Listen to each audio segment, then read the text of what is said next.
really what it's about is co-creating and collaborating with creators in culture, right? Yeah. Because the co is critical. Yeah. They got to love your brand. They're going to be already a part of the community, and then you're co-creating with their community to give consumers something that adds value, is enhancing, delightful, surprising, versus interrupting.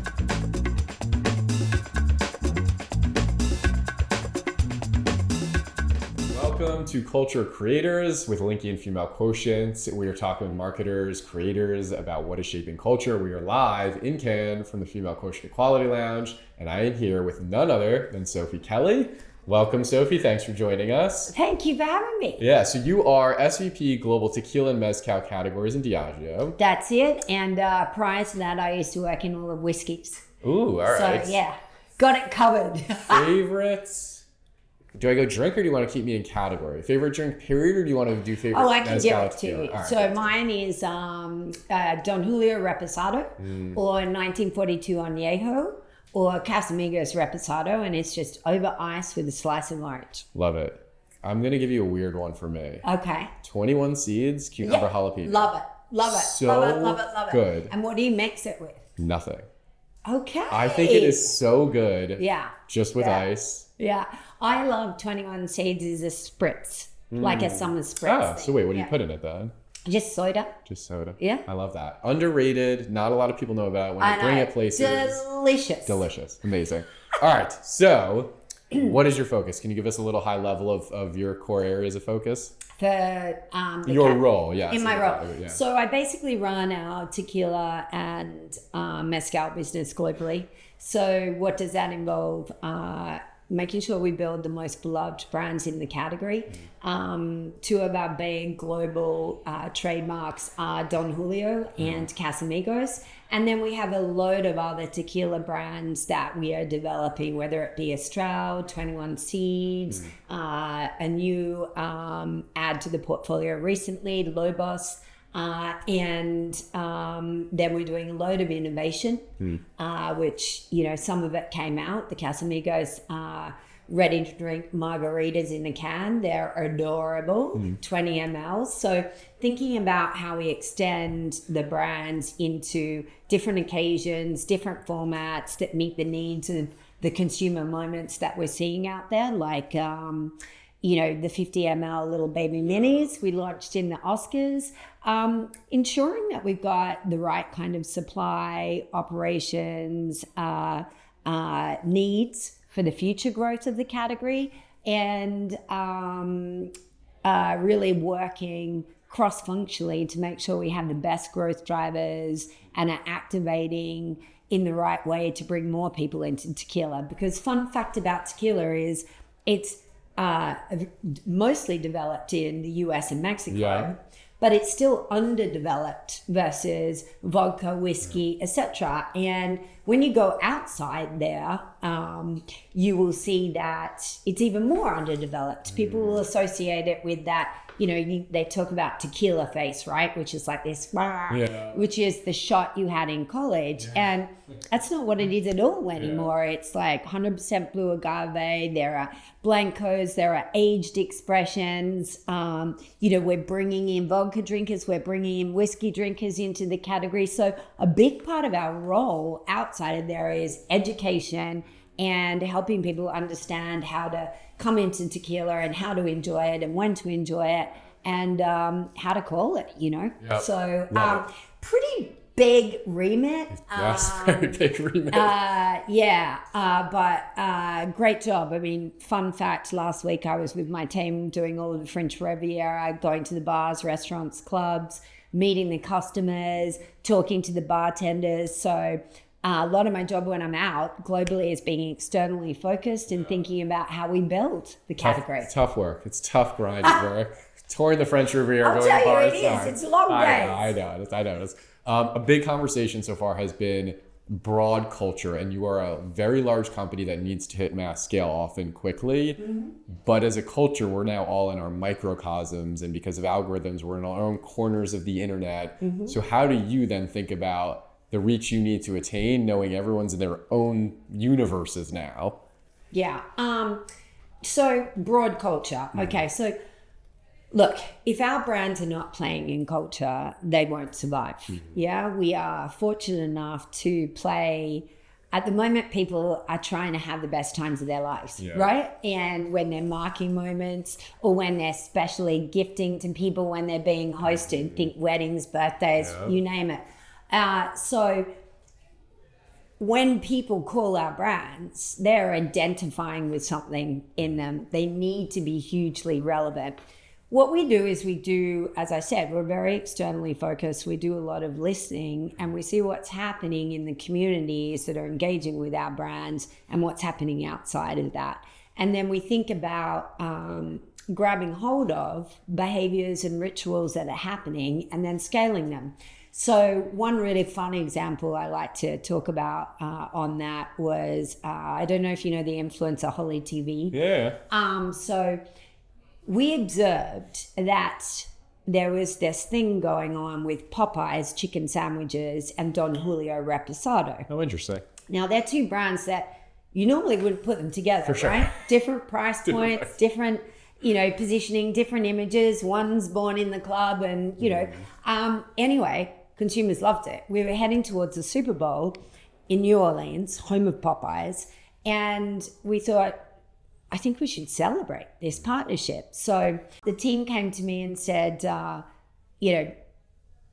do you think? And I said, well, it's not, the normal match. Not obvious. I would think it would be better for another brand. Anyway, they said, no, it's happening and it's real and creators are around it. And I said, okay, let's go. So we did a limited menu. We did a limited product. We did merch off it. It sold out. It was one of the biggest hits. And the merch was reselling on eBay, right? Yeah. So... it's a sign of a good partnership. Right. And as a part of that, that was a subculture that we then scaled to the Super Bowl, and it went beyond that, right? So there were lines around the block at Bryant Park, Popeyes to get the DJ chicken sandwich, so we scaled it all the way across America.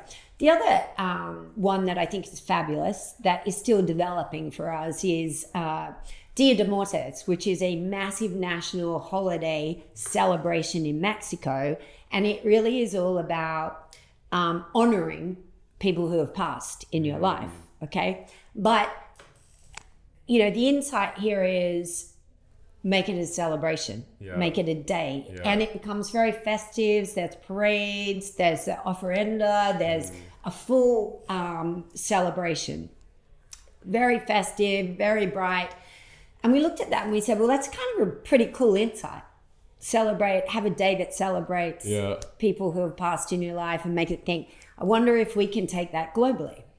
So same way Guinness has St. Pat's, we will have Dia de Muertos, Day of the Dead for Don Julio. Well, we rolled that to about 33 markets, right? And if you had told me we could take that celebration and make it that big in India, I would have been like, oh, this is going to be interesting. But the way we did it was the insight is relevant for everybody. Yes.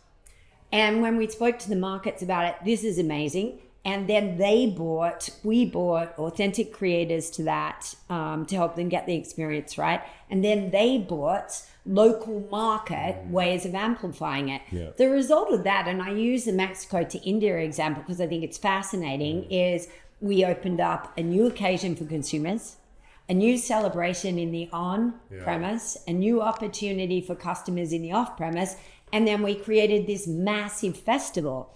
The Indian team did a AI-generated film where they projected a march that was the Day of the Dead. It was extraordinary. The creativity and flair that moment then represented in other cultures and how people embraced it, engaged it, and then the incremental creation of that moment for the brand was awesome.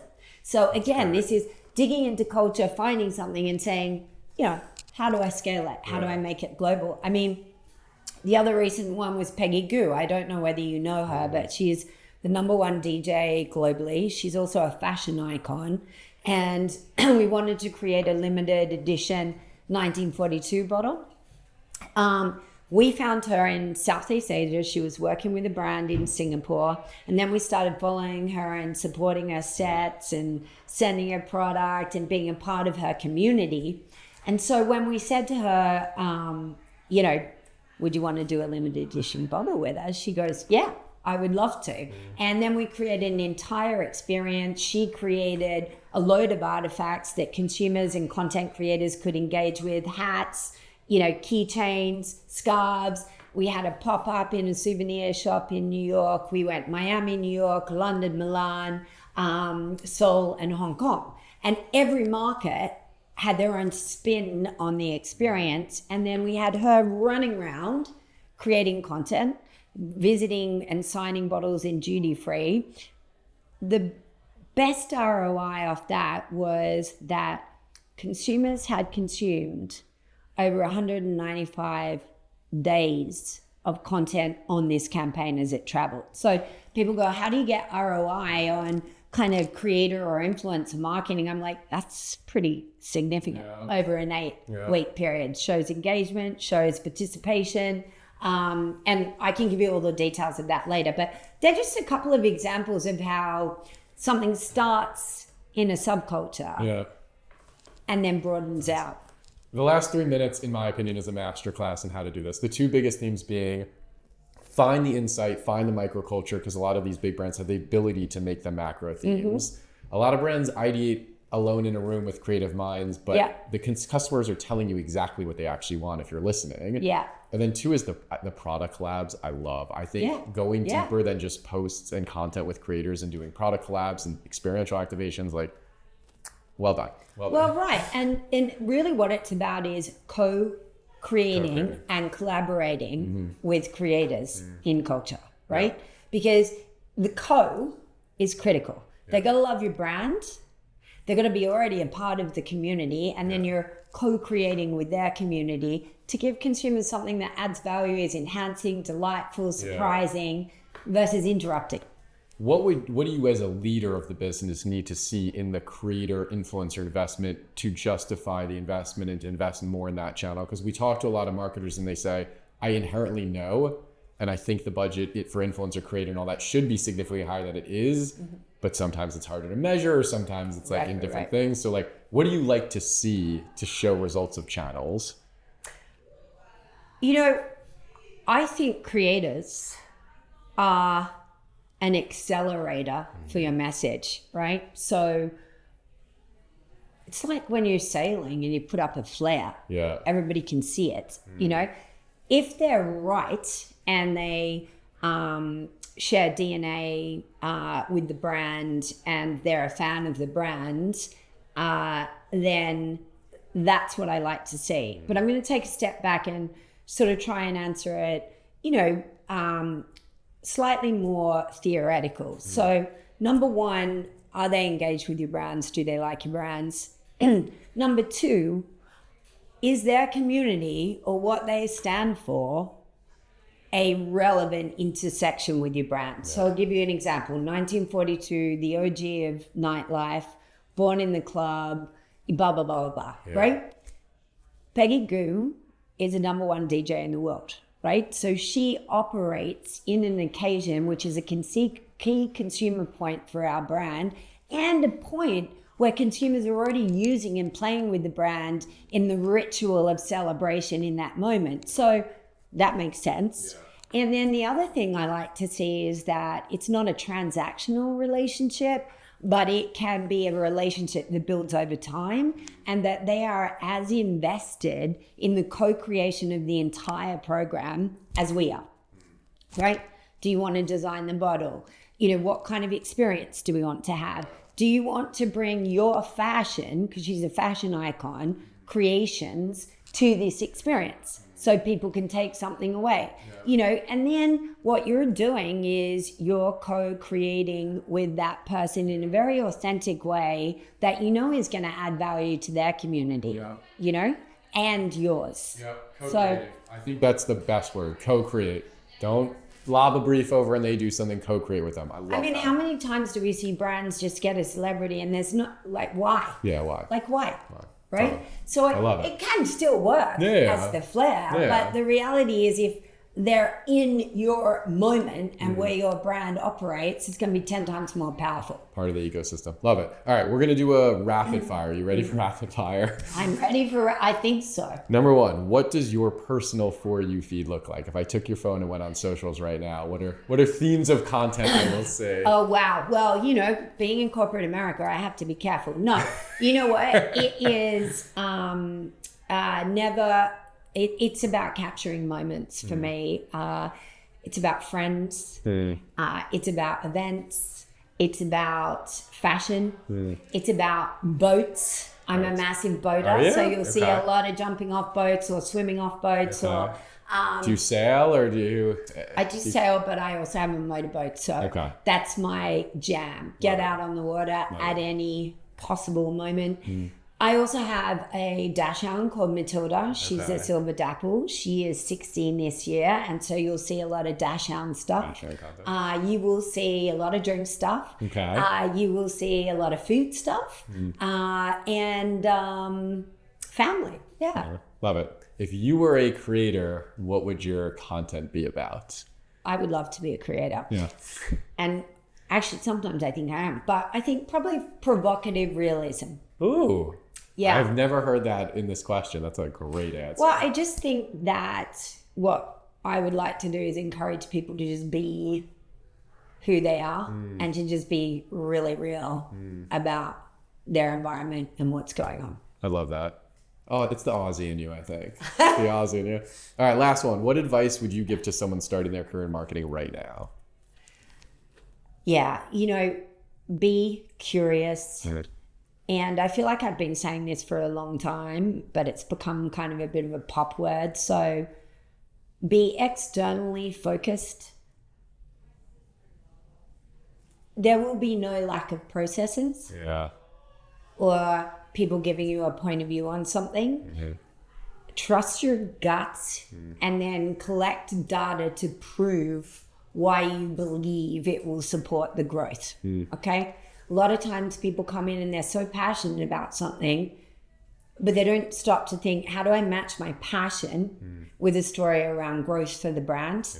And then my last one, you know, I was a theatre major.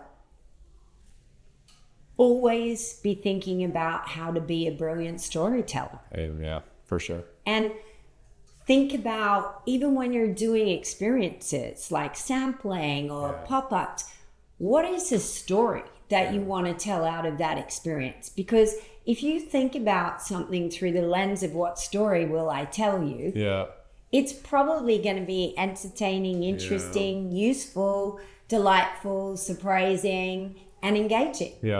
But if you think about everything through a lens of getting it done or creating an asset or having to do this job for the brand, you're not going to be creating stories or memories or moments for consumers. Very well said. And that's what they grab hold of. Love it. As AI develops, some people feel like is storytelling dying. I'd argue storytelling now becomes the most valuable skill set in the world. And 100%. And I also don't like this conversation, AI or culture. I've heard it around. And the reason I don't like it is, I was thinking about it the other day and I Googled Don Julio.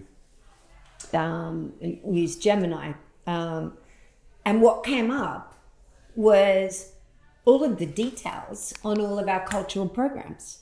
So the one thing I would say about it is, this is amazing. We're using it. We're right into it at Diageo and I love it. Efficiency, you know, inspiring more creativity for innovation, finding ways to have conversation with people about drinks and it's amazing. But at the end of the day, we still have to be relevant in culture. We still need to be acting in culture because it's pulling from it. So 100%. If you want people to engage in your brand and research it using AI tools, you better make it interesting what's going to get served up. I mean, fun fact, one of my favorite things is our What's Your Tequila? And it's basically an AI conversation with consumers that helps them get educated on tequila, helps them understand how to make the drinks, blah, blah, blah, blah, blah. And you sort of think, oh, that's a bit obvious. But I'll tell you, the funniest thing is the most Googled drink to make is rum and Coke. So people really need this tool. Yeah, that's amazing. That's amazing. It's rum and then it's Coke. Yes. Tutorial finished.